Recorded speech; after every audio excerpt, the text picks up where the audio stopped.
میرے ساتھ تشریف فرما ہیں حضرت پیر سید معصوم حسین نقوی صاحب اور حضرت پیر اختر رسول قادری صاحب اور جناب محترم میاں شہباز احمد صاحب اور جناب محترم میاں اسحاق احمد صاحب۔ دیکھیں 9 مئی کا جو سامنے ہوا ہے، جس کی وجہ سے ہر محب الوطن جو ہے وہ شدید صدمے میں بھی ہے اور پریشان بھی ہے، لیکن سوال یہ ہے کہ ایسا واقعہ ہو کیسے گیا؟ آخر کیوں ایسے حالات ہو گئے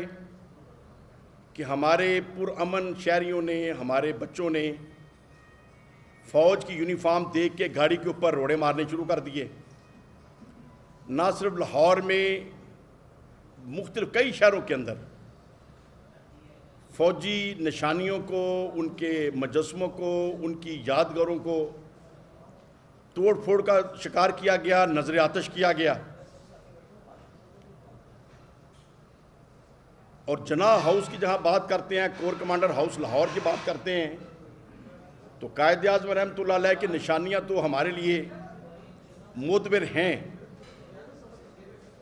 لیکن کور کمانڈر ہاؤس جو ہماری طاقت کی علامت ہے، اس کی اگر ایک اینٹ کو کوئی گلیل مار کر بھی توڑ دے تو وہ بھی ہمارے لیے قابل برداشت نہیں ہو سکتا۔ جائے کہ وہ پوری بلڈنگ کو آگ لگا دی گئی اور کوئی روک نہ سکا۔ آخر اس کا تجزیہ کرنا پڑے گا کہ ایسا ماحول کیوں بن گیا۔ صحافیوں کے ساتھ جو زیادتیاں کی گئیں جو قابل مذمت ہیں، عام شہریوں کی جو گرفتاریاں ہو رہی ہیں قابل مذمت ہیں، جنہوں نے جرم کیا ان کو تو معافی نہیں ہونی چاہیے، لیکن یہ ماحول بن کیسے گیا؟ عدم اعتماد ہوئی پاکستان تحریک انصاف کی گورنمنٹ کے خلاف۔ میں بھی جب سے 2012 سے عمران خان صاحب کے ساتھ محبت کا اور سیاسی تعلق رہا ہے، باوجود اس کے کہ مسلم لیگ نون کے پلیٹ فارم سے ممبر صوبائی اسمبلی ہو گیا، لیکن عمران خان صاحب سے میری محبت جو تھی وہ کم نہ ہوئی اور تعلق بھی ان سے قائم رہا۔ اور جو لوگوں کے اندر ایک شعور پیدا ہوا کہ ایک نئی پارٹی کو لوگوں نے عزت دی، لیکن ایک تو سوال دانشوروں کے آگے یہ ضرور میں رکھنا چاہوں گا کہ جب عمران خان صاحب کی حکومت تحریک انصاف کی تھی، پنجاب میں اور خیبر پختونخوا میں حکومت تحریک انصاف کی تھی، تو کیا وجہ تھی کہ تقریباً ہر ضمنی الیکشن تحریک انصاف ہار رہی تھی؟ جب ہر الیکشن ہار رہے تھے، یہ اٹ سیلف ایک سوالیہ نشان ہے کہ آخر کون سی ناکامیاں تھیں اور کون سی ایسی چیزیں تھیں کہ پبلک مایوس تھی اور خان صاحب رائے عامہ کو مزید نہ بڑھا سکے یا جو تھی اس کو قائم نہ رکھ سکے۔ شاید کچھ اور لوگوں نے بھی توجہ دلائی ہوگی،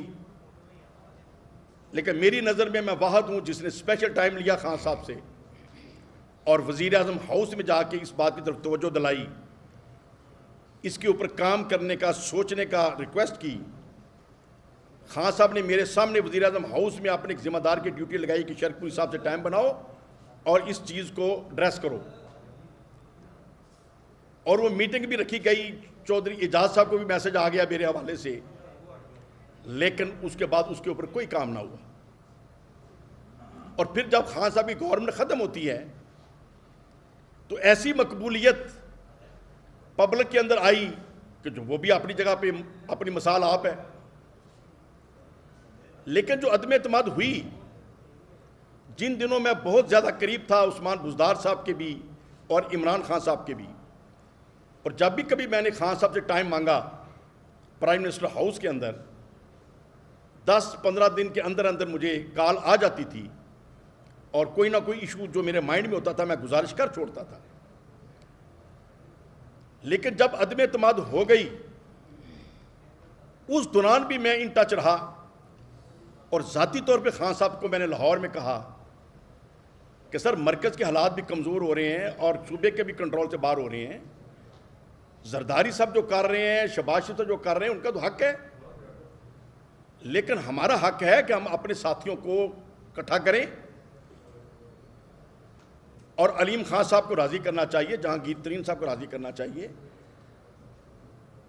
تو خان صاحب نے فرمایا کہ نہیں وہ تو کہتے ہیں مجھے چیف منسٹر بنا دیں۔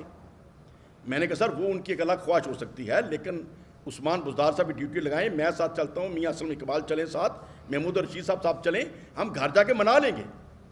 اپنی طاقت کو اکٹھی کریں۔ لیکن خان صاحب نے اس کے اوپر کوئی رسپانس نہ دیا۔ بعد میں چیف منسٹر صاحب کے پیچھے پڑا رہا، 2-3 دفعہ توجہ دلائی کہ خان صاحب کو آپ کے سامنے میں نے کہا، انہوں نے اس کے اوپر لائٹ لیا ہے، لیکن یہ شدید بحران آ رہا ہے، ہمیں سمیٹنا چاہیے۔ کہنے لگے ہاں بات آپ ٹھیک کہہ رہے ہیں، تو کب چلیں؟ میں نے کہا جی میں تو ویل آدمی ہوں، آپ ٹائم بنائیں، آپ مصروف ترین آدمی ہیں، تو علیم خان صاحب کے گھر جانا چاہیے، جہانگیر ترین کے پاس جانا چاہیے، باقی لوگوں کے پاس جانا چاہیے، تو ساتھ کس کو لے کے چلیں؟ میں کہا جی آپ پلان کر لیں، 2-3 منسٹر ساتھ لے لیں، لیکن بزدار صاحب بھی ٹائم نہ نکال سکے۔ اور پھر جب میں نے ریسرچ کی، جب عدم اعتماد ہو گئی اور بزدار صاحب بھی فارغ ہو گئے، تو جتنے بندے خلاف گئے مجھے ایک بندہ ایسا نہیں ملا کہ جس کو کوئی منانے گیا ہو۔ تو جب کسی کو منانے نہیں گئے، کسی کو ریکویسٹ ہی نہیں کی، تو پھر اس کے اوپر بعد فوج کے اوپر ملبہ ڈال دینا اور امریکہ کے لیٹر کے اوپر ملبہ ڈال دینا، یہ سراسر زیادتی تھی۔ میں اس بات کو اسی دن سے تنقید کرتا رہا اپنے دوستوں میں، سینئرز کے پاس بھی اور چیف منسٹر صاحب کا عثمان بزدار صاحب کے سامنے بھی، کہ جناب یہ نالائکیاں تو ہماری اپنی تھی، فوج پہ کیوں ڈال رہی ہیں؟ لیکن ایک ایسا بیانیہ بنا لیا گیا کہ یہ جو نیوٹرل ہوتے ہیں، یہ جو میر جعفر میر صادق ہوتے ہیں، کہ ایک ایک بچے کے مائنڈ میں آ گیا کہ شاید یہ لوگ جو ہیں یونیفارم میں وطن دشمن ہیں۔ حالانکہ تحریک انصاف کی اپنی نالائکی تھی کہ انہوں نے تحریک عدم اعتماد کو روک نہیں سکے۔ اس کے اوپر اسد عمر صاحب سے میری بات ہوئی، میں نے کہا جب عدم اعتماد ہوئی تو کوئی آپ لوگ منانے نہیں گئے؟ تو نہیں شرپوری صاحب جو ناراض ہو گئے اس کو منانا کیا؟ بھئی حد ہوگی، یہ پولیٹکس ہے، نالائکی آپ کی اپنی اور ڈالتے ملٹری کے اوپر پہ ہیں۔ اب یہ امید ہی نہیں تھی کہ یہاں تک بات چلی جائے گی۔ میں نے مہینہ پہلے ہی حالات کے مطابق جب دیکھا کہ خان صاحب نے جو سٹیپ غلط لیے ہیں، جو ان کی ریاست مدینہ کے نعرے تھے، جو ان کے نبی پاک کی سنت کے اوپر چلنے کی باتیں تھیں، اگر جو میں سمجھتا ہوں دل سے باتیں کرتے تھے، اور کرپشن فری جو ان کی سوچ ہے، عمران خان صاحب کی ذات کے اوپر مجھے آج بھی کوئی شبہ نہیں ہے کہ کرپشن وہ کر سکتے ہیں یا سوچ سکتے ہیں، وہ سب چیزیں محبت کی باعث تھیں۔ لیکن آپ نے ایک عوام کے اندر ایک ایسا ریئیکشن پیدا کر دیا کہ اگر پاک افواج کی عزت ہم خراب کریں گے تو ہمارا تحفظ کون کرے گا؟ اسی ایشو کے اوپر تو میری نواز شریف صاحب سے بھی علیحدگی ہو گئی اور فاصلہ ہو گیا، اور میں جو بطور پولیٹیکل سائنس کے اسٹوڈنٹ کے سوچ رکھتا ہوں کہ پاک افواج کے اندر وہ بھی ہمارے بہن بھائی ہیں، اگر کسی کی کوئی غلطی بھی ہو ہمیں بند کمرے میں اصلاح کی کوشش کرنی چاہیے۔ چوک چوراہے میں اگر ہم اپنی عدالتوں کو بدنام کریں گے، اپنے پاک افواج کو بدنام کریں گے، تو کیا وہ یونیفارم پہن کے جن کو ہم روز برا بلا کہیں گے وہ ہمارا تحفظ کریں گے؟ پھر ہم دشمن کو آپ طاقت دے رہے ہیں۔ اور اس چیز کا تو سوچا نہیں جا سکتا تھا کہ یہاں تک بات چلی جائے گی جو 9 مئی کو ہو گیا۔ اور 9 مئی کے بعد جو میری کیفیت رہی ہے، نہ تو خبریں سننے کو جی چاہتا تھا، نہ بات کرنے کو جی چاہتا تھا، ایک طبیعت کے اوپر بوجھ رہا۔ اور جب میں دوستوں سے باتیں کرتا تھا تو پھر میرے قریبی دوستوں نے یہی کہنا شروع کیا کہ آپ پہلے بھی چیزوں کے اوپر اختلاف رکھتے تھے، تو آپ کو تو پتہ ہے خان صاحب مانتے تو بات ہے نہیں، بات سن لیتے عمل نہیں کرتے۔ اور پھر آج یہ جو حالات ہو گئے ہیں، ہم کس طریقے سے ان کو ڈیفینس کر سکتے ہیں اور ان کا ساتھ دے سکتے ہیں؟ تو بہرحال میں نے پھر یہ فیصلہ کر لیا کہ ہم خان صاحب کے ساتھ مزید نہیں چل سکتے، اور خان صاحب کو میں نے ذاتی طور پر مہینہ پہلے مشورہ دیا کہ اگر پارٹی کو سنبھالنا ہے تو آپ سائڈ پہ ہو جائیں، اگر آپ 3 4 6 بندے بھی ایسے نہیں بنا سکے جن کے اوپر آپ کو اعتماد ہے تو پھر اتنے سال آپ نے کیا پولیٹکس کی ہے؟ اور اگر کچھ بندے ہیں تو ان کے اوپر ڈالیں. اور جب آپ کی طبیعت ایسی ہے کہ آپ نہ بات کمپرومائز کرتے ہیں نہ لچک دکھاتے ہیں، حالانکہ پولیٹکس کے اندر لچک بھی ہونی چاہیے، کمپرومائز بھی کرنا پڑتا ہے. شہباز شریف صاحب لیڈر آف اپوزیشن کے طور پہ گئے، آپ ہاتھ نہیں ملاتے رہے. مجھے اعتراض رہا کہ ٹھیک ہے ان کے اوپر الزامات ہیں یا ہم سمجھتے ہیں کہ ان کے اندر کوئی خامی ہوئے گی، تو جب ایک اکثریت انہوں نے چنا ہے تو قانون تو انہیں لیڈر آف اپوزیشن کہتا ہے اور آئین انہیں لیڈر آف اپوزیشن کہتا ہے، تو آپ آئینی طور پہ قانونی طور پہ اس کے ساتھ بیٹھے عزت وقار کے ساتھ. لیکن یہ باتیں جب میں اپنے کولیگس سے کرتا تھا تو مجھے کہہ دیں سب چھٹے ہیں، یہ باتوں کا کیا فائدہ، تو اسی ایویں لگے رہندی ہو. لیکن بہرحال آج جو ہو گیا اس کے بعد میں سمجھتا ہوں کہ تحریک انصاف کو خود خان صاحب نے بنایا اور خود ہی ختم کر لیا.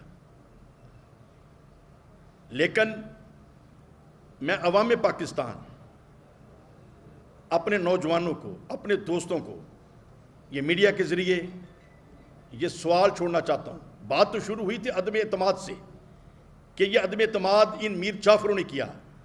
اس کو شاہ محمود قریشی صاحب بیٹھ جائیں، اسد عمر صاحب بیٹھ جائیں، خود خان صاحب میرے سامنے بیٹھ جائیں، ثابت کر دیں کہ ملٹری کا 1% بھی رول تھا. میں خود وٹنس ہوں، 1% بھی ملٹری کا رول نہیں تھا، نیوٹرل تھے. اور نیوٹرل بھی آپ نے خود انہیں کہا پرائم منسٹر ہاؤس میں کہ سیاسی معاملات میں آپ دخل نہ دیں، ہم سیاست کو بہتر جانتے ہیں، آپ اپنے بارڈر کو سنبھالیں.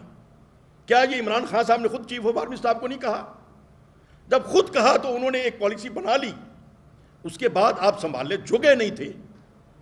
تو ساری نلاکی ان کے اوپر ڈال دی اور پبلک کے اندر ایک عجیب ایسی کیفیت پیدا کر دی کہ جس سے ایسے ایسے واقعات ہو گئے کہ آج ہم بالکل شرمندہ بھی ہیں، تکلیف میں بھی ہیں کہ ہم اپنی قوم کو کس طرف لے کے جا رہے ہیں.